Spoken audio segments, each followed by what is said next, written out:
ಅಮ್ಮ, ಜನಜಂಗುಳಿ ಜಾಸ್ತಿ ಇದೆ, ಒಳಗಡೆ ಕಾಲಿಡುವುದಕ್ಕೂ ಸ್ಥಳ ಇಲ್ಲ. ಜನ ಒಳಗಡೆ ಹೋಗುವುದಕ್ಕೂ ದಾರಿ ಬಿಡ್ತಿಲ್ಲ. ಹಾಗಾದರೆ ನಾವು ಒಳಗಡೆ ಹೋಗುವುದು ಹೇಗೆ? ತಾಯಿ, ನಿಮ್ಮ ಮಗನನ್ನು ನೋಡಲು ಬಂದಿರಾ? ಹೌದು, ದಯವಿಟ್ಟು ನಾವು ಬಂದಿರುವುದಾಗಿ ಆನಂದ ಕುಮಾರನಿಗೆ ತಿಳಿಸುವಿರಾ? ಆಗಲಿ ತಾಯಿ, ನಾನು ಇದೀಗಲೇ ಯೇಸುವಿಗೆ ವಿಷಯ ಮುಟ್ಟಿಸುತ್ತೇನೆ.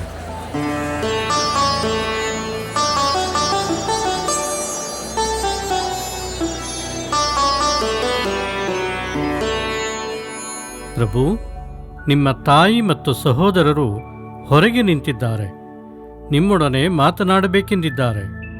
ನನ್ನ ತಾಯಿ ಯಾರು? ನನ್ನ ಸಹೋದರರು ಯಾರು? ದೇವರ ವಾಕ್ಯವನ್ನು ಕೇಳಿ ಅದರಂತೆ ನಡೆಯುವವರೇ ನನಗೆ ತಾಯಿ ಮತ್ತು ಅಣ್ಣ ತಮ್ಮಂದಿರು. ಒಬ್ಬ ರೈತನು ಬಿತ್ತುವುದಕ್ಕೆ ಹೋದನು. ಬಿತ್ತನೆ ಮಾಡುತ್ತಿದ್ದಾಗ ಕೆಲವು ಬೀಜಗಳು ಕಾಲ್ದಾರಿಯಲ್ಲಿ ಬಿದ್ದವು. ಅವು ಕಾಲ್ತುಳಿತಕ್ಕೆ ಸಿಕ್ಕಿ ಹೋದವು. ಅವುಗಳನ್ನು ಆಕಾಶದ ಪಕ್ಷಿಗಳು ತಿಂದು ಬಿಟ್ಟವು.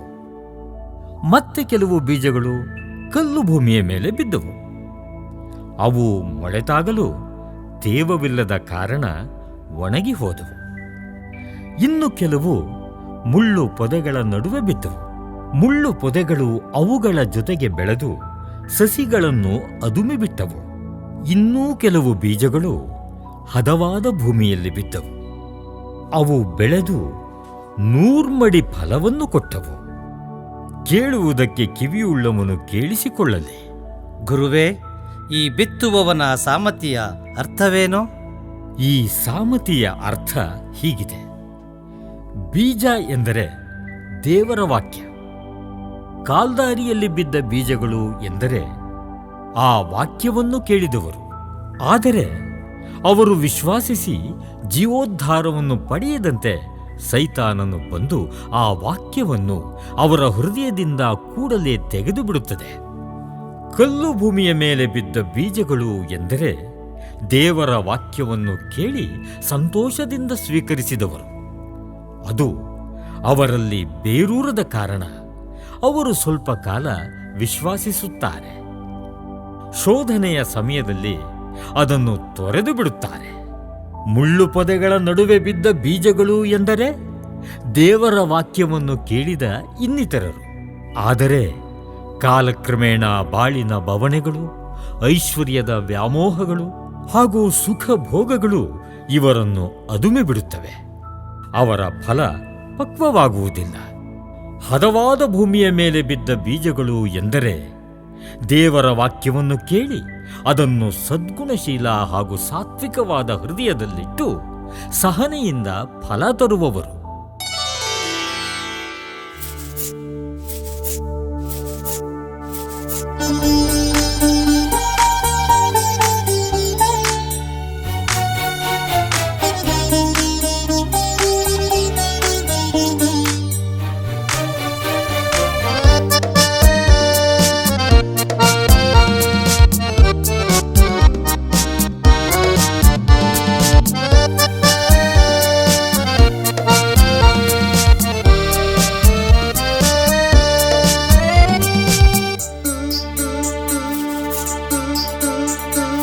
ಒಂದಾನೊಂದು ಊರಿನಲ್ಲಿ ರೈತನೊಬ್ಬನಿದ್ದ, ತನ್ನ ಹೊಲವ ಶುದ್ಧಿ ಮಾಡಿ ಬೀಜ ಬಿತ್ತಿದ.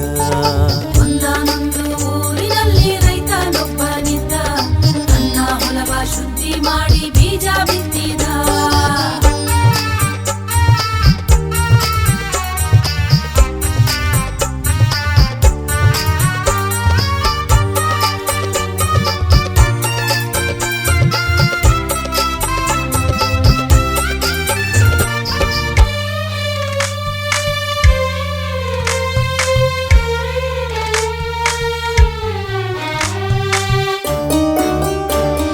ಬಿತ್ತುವಾಗ ಕೆಲವು ಬೀಜ ದಾರಿಯಲ್ಲಿ ಬಿದ್ದವು, ಹಾರಾಡುವ ಹಕ್ಕಿಗಳು ತಿಂದು ಬಿಟ್ಟವು.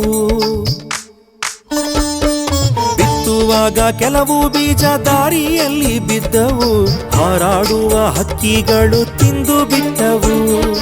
ಅದರಂತೆ ಬಿತ್ತಲಾದ ದೇವರ ವಾಕ್ಯವ ಸೈತಾನನು ಹೃದಯದಿಂದ ತೆಗೆದು ಬಿಡುವನು.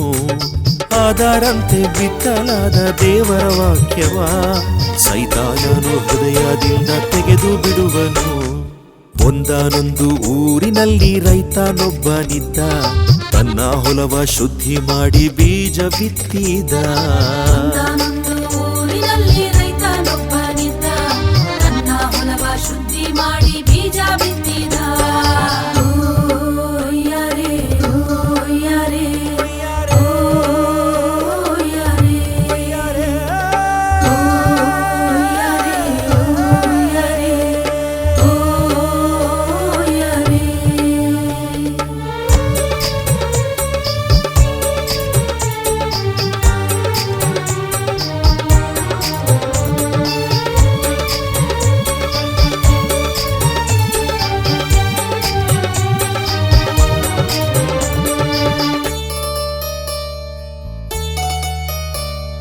ಕೆಲವು ಬೀಜ ಮಣ್ಣಿಲ್ಲದ ಭೂಮಿಯೊಳಗೆ ಬಿದ್ದವು, ಬೇಗ ಮೊಳೆತು ಬಿಸಿಲಿಗೆ ಬಾಡಿ ಹೋದವು. ಕೆಲವು ಬೀಜ ಮಣ್ಣಿಲ್ಲದ ಭೂಮಿಯೊಳಗೆ ಬಿದ್ದವು, ಬೇಗ ಮೊಳೆತು ಬಿಸಿಲಿಗೆ ಬಾಡಿ ಹೋದವು. ಅದರಂತೆ ಬಿತ್ತಲಾದ ದೇವರ ವಾಕ್ಯವು ಕಲ್ಲು ಹೃದಯದೊಳಗೆಂದು ಬೆಳೆಯಲಾರದು. ಅದರಂತೆ ಬಿತ್ತಲಾದ ದೇವರ ವಾಕ್ಯವು ಕಲ್ಲು ಹೃದಯದೊಳಗೆಂದು ಬೆಳೆಯಲಾರದು. ಒಂದಾನೊಂದು ಊರಿನಲ್ಲಿ ರೈತನೊಬ್ಬನಿದ್ದ, ತನ್ನ ಹೊಲವ ಶುದ್ಧಿ ಮಾಡಿ ಬೀಜ ಬಿತ್ತಿದ. ಒಂದಾನೊಂದು ಊರಿನಲ್ಲಿ ರೈತನೊಬ್ಬನಿದ್ದ, ತನ್ನ ಹೊಲವ ಶುದ್ಧಿ ಮಾಡಿ ಬೀಜ ಬಿತ್ತಿದ.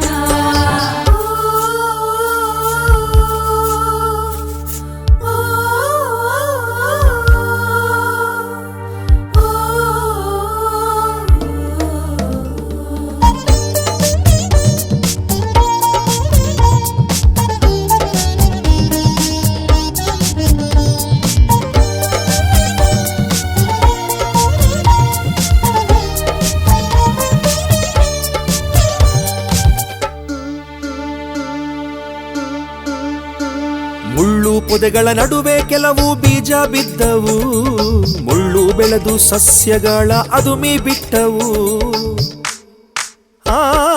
ಮುಳ್ಳು ಪೊದೆಗಳ ನಡುವೆ ಕೆಲವು ಬೀಜ ಬಿದ್ದವು, ಮುಳ್ಳು ಬೆಳೆದು ಸಸ್ಯಗಳ ಅದುಮಿ ಬಿಟ್ಟವು. ಅದರಂತೆ ಬಿತ್ತಲಾದ ದೇವರ ವಾಕ್ಯವ ಪ್ರಾಪಂಚಿಕ ಚಿಂತನೆಗಳು ತುಳಿದು ಬಿಡುವುದು.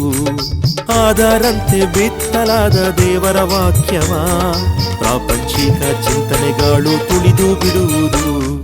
ಒಂದಾನೊಂದು ಊರಿನಲ್ಲಿ ರೈತನೊಬ್ಬನಿದ್ದ, ತನ್ನ ಹೊಲವ ಶುದ್ಧಿ ಮಾಡಿ ಬೀಜ ಬಿತ್ತಿದ. ಒಂದಾನೊಂದು ಊರಿನಲ್ಲಿ ರೈತನೊಬ್ಬನಿದ್ದ, ತನ್ನ ಹೊಲವ ಶುದ್ಧಿ ಮಾಡಿ ಬೀಜ ಬಿತ್ತಿದ.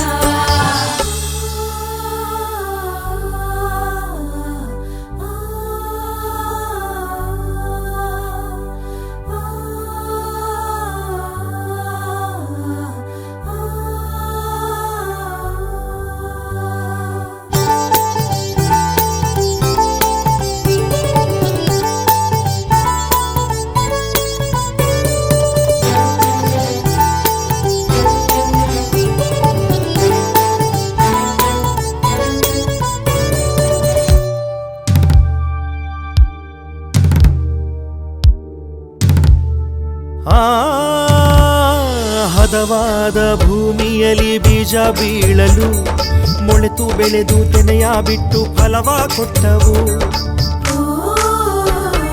ಹದವಾದ ಭೂಮಿಯಲ್ಲಿ ಬೀಜ ಬೀಳಲು ಮೊಳೆತು ಬೆಳೆದು ತೆನೆಯ ಬಿಟ್ಟು ಫಲವ ಕೊಟ್ಟವು. ಅದರಂತೆ ಶುದ್ಧ ಹೃದಯದೊಳಗೆ ಬಿತ್ತಲು ದೇವರ ವಾಕ್ಯ 100ರಷ್ಟು ಫಲವ ಕೊಡುವುದು. ಅದರಂತೆ ಶುದ್ಧ ಹೃದಯದೊಳಗೆ ಬಿತ್ತಲು ದೇವರ ವಾಕ್ಯ 100ರಷ್ಟು ಫಲವ ಕೊಡುವುದು. ಒಂದಾನೊಂದು ಊರಿನಲ್ಲಿ ರೈತನೊಬ್ಬನಿದ್ದ, ತನ್ನ ಹೊಲವ ಶುದ್ಧಿ ಮಾಡಿ ಬೀಜ ಬಿತ್ತಿದ. ಒಂದಾನೊಂದು ಊರಿನಲ್ಲಿ ಒಂದಾನೊಂದು ಊರಿನಲ್ಲಿ ರೈತನೊಬ್ಬನಿದ್ದ, ತನ್ನ ಹೊಲವ ಶುದ್ಧಿ ಮಾಡಿ ಬೀಜ ಬಿತ್ತಿದ.